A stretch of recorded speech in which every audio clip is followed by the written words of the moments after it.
అమ్మాయి beautiful sir. Idiot. నేను చెప్పిన విషయం మీకెందుకు సార్, నాకు వదిలేయండి. ఓకే. ఓ 5:30 అయింది. లక్ష్మి ఇంకా రాలేదే?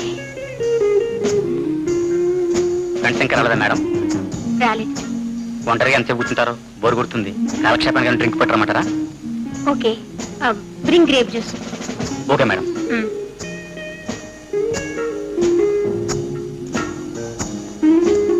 మేడం,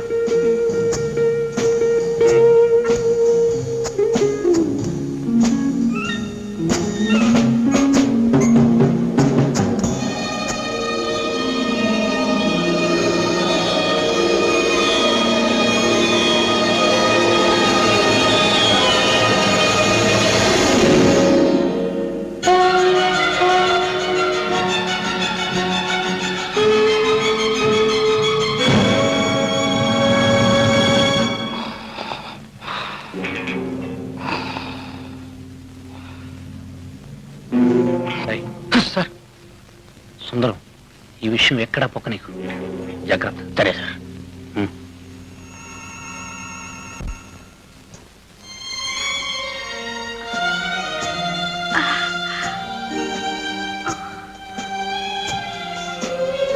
నేను ఈ రూమ్ లోకి ఎలా వచ్చాను? ఒళ్ళంతా ఏదో ఇదిగా ఉంది.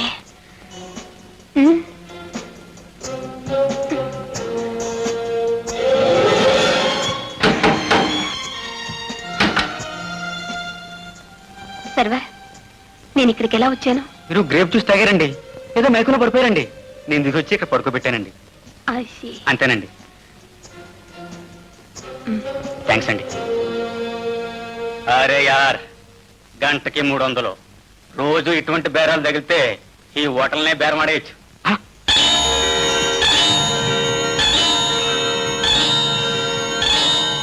ఏమిటి? లక్ష్మి ఈవినింగ్ 5 o'clock ఫ్లైట్ లో లండన్కి వెళ్ళిందా? వాళ్ళ బ్రదర్ కి సీరియసా? అందుకే లక్ష్మి రాలేదన్నమాట.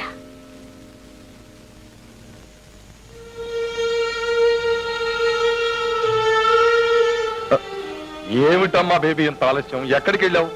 సారీ డాడీ, నా ఫ్రెండ్స్ ని చూడడానికి వెళ్ళాను, కాస్త లేట్ అయింది. That's all right. ఈ ఫోటో చూడు.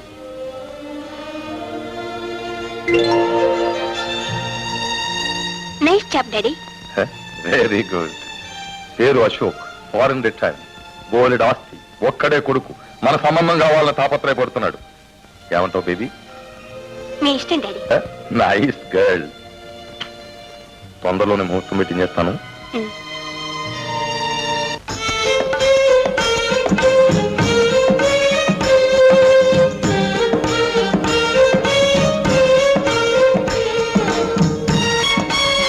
మంగమ్మ, ఏమ్మా ఎక్కడికి వెళ్తున్నావు? మంచినీళ్ళకమ్మా. ఇప్పుడే కదా తాగొచ్చా? ఏమిటనమ్మా, ఊరికే దాహం వేస్తుంది. ఇదొక దొంగ సాకు. మీరంతా ఇలా చేస్తారని తెలిసే బిందెతో నీళ్ళు అక్కడ పెట్టాను, వెళ్ళి తాగు. సరేనమ్మా. అరే, అప్పుడే 11 అయిందే. అందరూ వెళ్ళి టీ తాగేసి తొందరగా రండి. వెళ్ళండి వెళ్ళండి.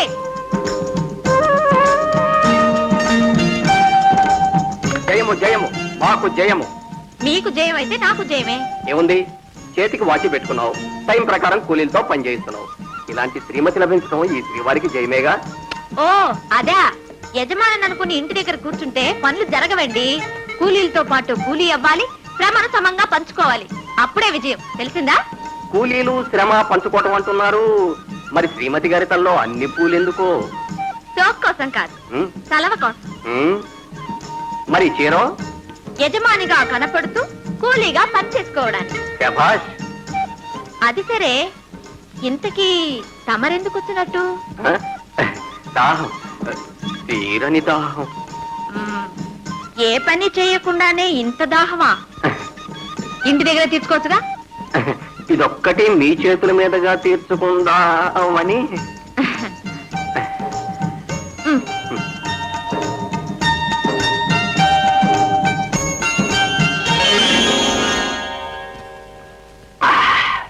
ఇంకా అమ్మో, ఇంకా నా మీ దాహం తీరలేదు. ఇట్రండి.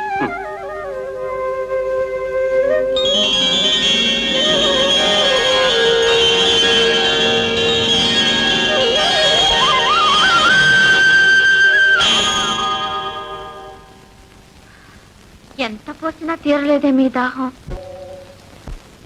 చిన్నబాబు, రేపు మీ చెల్లెలు పెళ్ళిట. రేపా? ఎవరు చెప్పారు? పట్నం బజార్లో మన వంటవాడు కనపడి చెప్పారు. కనీసం శుభలేఖైనా పంపలేదు. నాన్నగారు సరే, చివరికి చెల్లెలు కూడా. కాదు బాబు, రాధమ్మ ఎంతో బతిమలాడిందట.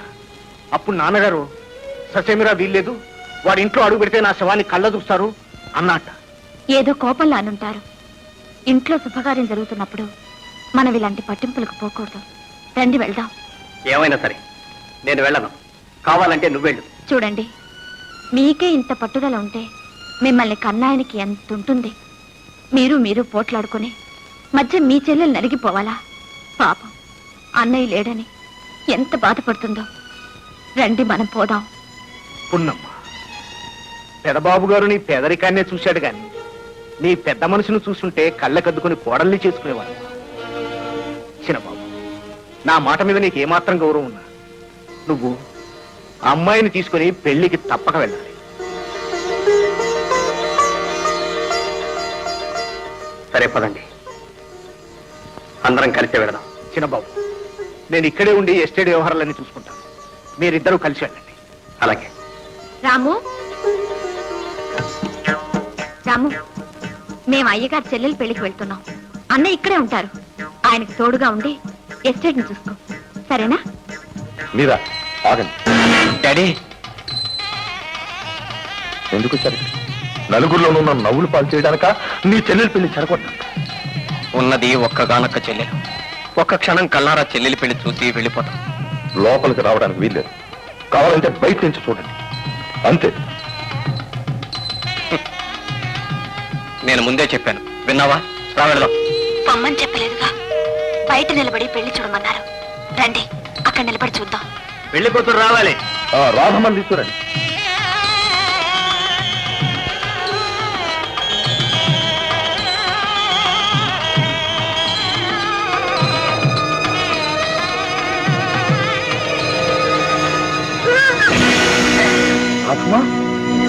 ఏమండి? చెల్లెలకేదో అయినట్టుంది. ఏం కంగారు పడకండి, ఏదో పైత్యం చేసి ఒళ్ళు తిరిగి ఉంటుంది. ఓ మై గాడ్, ఏమైందండి? ఏమైంది? మీరు మామగారు కాకుండానే తాతగారు కాబోతున్నారు. ఏమిటి ఏమిటి మీరు అంటున్నది? మీ అమ్మాయి గర్భవతి. నాన్నగారు, నాన్నగారు, నాన్నగారు, నాన్నగారు, నాన్నగారు. అమ్మా, పేదరికం పెద్ద అవమానంగా భావించి నేను కోడల్ని చేసుకోలేకపోయాను. మనిషికి ధనం కన్నా గుణమే ప్రధానమని, మంచి మనస్సు మీదే పరువు ప్రతిష్టలు ఆధారపడతాయని తెలుసుకోలేకపోయాను. మిమ్మల్ని క్రూరంగా హింసించాను, అవమానించాను. రాధ నా జన్మలో తలెత్తుకోలేని పని చేసిందమ్మా. అమ్మా, బాబా విజయ్, మీరు నన్ను క్షమించగలరా? నాన్నగారు, అంత మాట అనకండి నాన్నగారు, అంత మాట అనకండి నాన్నగారు. అభో శుభం తెలియని చెల్లెలి జీవితంలో కళంకం తీసుకొచ్చిన వాటి వెతికి తీసుకొచ్చి చెల్లెలకిచ్చి పెళ్లి చేస్తాను. మీరు ధైర్యంగా ఉండండి. విజయ్, మన కుటుంబ గౌరవాన్ని నిలబెడతాను. విజయ్, అర్జెంటుగా ఫోన్ చేసి లాయర్ని పిలిపించు. నువ్వా? అవును, మీరు ఇలాంటి పిచ్చి పని చేస్తారనే తెలిసి వచ్చాను.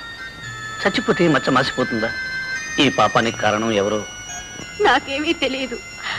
ఒకరోజు గ్రీన్లాండ్స్ హోటల్లో గ్రేప్ జ్యూస్ తాగాను. మైక వచ్చి పడిపోయాను. ఆ తెలిసి తెలియని స్థితిలో ఏ పశువు, ఏ రాక్షసుడు. ఏడవ అదో పీడకల్లా మర్చిపోండి. నేను మర్చిపోయినా నాలో పాపం పెరుగుతోంది. రేపు ఈ లోకం అడుగుతుంది నీ బిడ్డకు తండ్రి ఎవరని. అప్పుడు నేనేం చెప్పాలి? మీరేమీ అనుకోకపోతే, మీకేం అభ్యంతరం లేకపోతే నేనేం చెప్పండి. అరే, మీ ఉప్పు తిన్న కుక్కను మీకు రుణపడి ఉన్నాను. ఆ విశ్వాసం, ఆ కృతజ్ఞతే నా చేత ఈ మాటను చెప్పిస్తుంది. అందుకని ఇంత త్యాగం చేస్తారా? ఇది త్యాగం కాదు, కర్తవ్యం. నేను మిమ్మల్ని ఒక గంట కనిపెడుతూనే వచ్చాను. అందుకు ఈ మంగళసూత్రమే సాక్ష్యం. మనస్ఫూర్తిగా చెప్తున్నాను. మీరు మనుషులు కాదు, దైవ స్వరూపులు. నిజంగా దైవ స్వరూపులు. అమ్మా, ఈ వేళ నుంచి కుటుంబం బరువు బాధ్యత నీ చేతుల్లో ఉంది. మామగారు నాన్నగారు ఆస్తి అంతా నాకు నా వారసులకి రాశారు. మరి చెల్లెలు? నీ చెల్లెలా? ఆ ఫస్ట్ రాలి మాట నా దగ్గర ఎత్తకురా. అది నేటితో చచ్చిపోయింది. నాన్న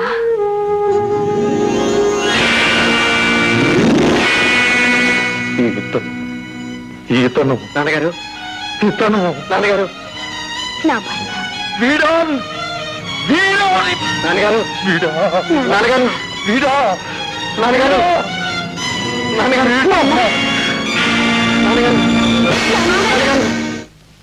బాబు, తెలుసో తెలియకో అందరం ఏవో తప్పులు చేశాం. మన్నించి ఆశీర్వదించండి. వస్తాను వస్తాను.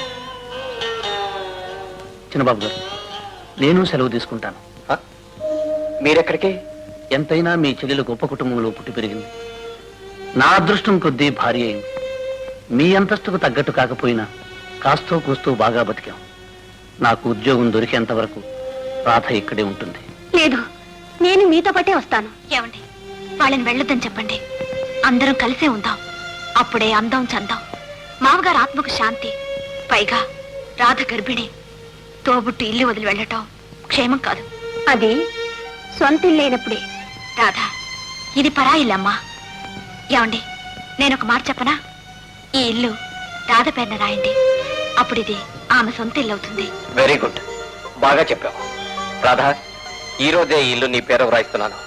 అన్నయ్య, ఈ ఇల్లు నా పేరు కాదు, ఈ దేవుడి పేరు రాయించండి. రాధా, అవును, మీరు చేసిన త్యాగానికి ఏమిచ్చినా రుణం తీరదు. వెరీ గుడ్ చెల్లమ్మ. అలాగే కానీ చిన్నబాబు గారు, నో, ఇక నుంచి నన్ను అలా పిలవటానికి వీల్లేదు. నువ్వు ఈ ఇంటి అల్లుడివి. ఏమండి, ఈ రెండిట్లో ఒకటి ముట్టుకోండి. ఎందుకు? ముట్టుకోండి చెప్తాను. అబ్బా, నేను అనుకున్నట్టు పిల్లాడే. అమ్మ దొంగ, మరి నాళ్ళు చెప్పలేదే?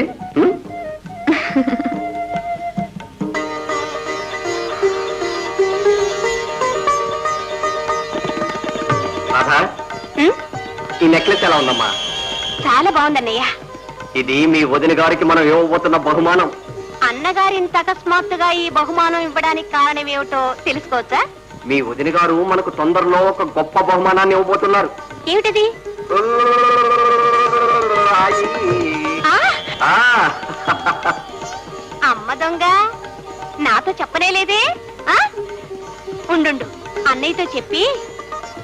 అయితే అన్నయ్య, ఉం. వదిలికి తప్పకుండా బహుమానం ఇవ్వాల్సిందే. కరెక్ట్ అమ్మా. వెళ్ళు వెళ్ళు వెళ్ళు. ఆగండి, మీకేమైనా మతుందా? ఇంట్లో ఇద్దరు చూడాలు ఉండగా మీ భార్యకి మాత్రం ఇచ్చుకుంటే ఏం బాగుంటుంది? ముందు మీ చెల్లెలకి ఇవ్వండి. శ్రీమతి గారు, నేనంత తెలివి తక్కువని కాదు. ఇదిగో. అరే, రెండు నెక్లెస్లు ఒకే రకంగా ఉన్నాయి. అవును, ఒకటి పూర్ణకి, ఒకటి రాధకి. వీటి ఖరీదంతో ఒక్కొక్కటి 10,000. బావగారు, మా చెల్లెలకి అలంకరించండి. అలాగే.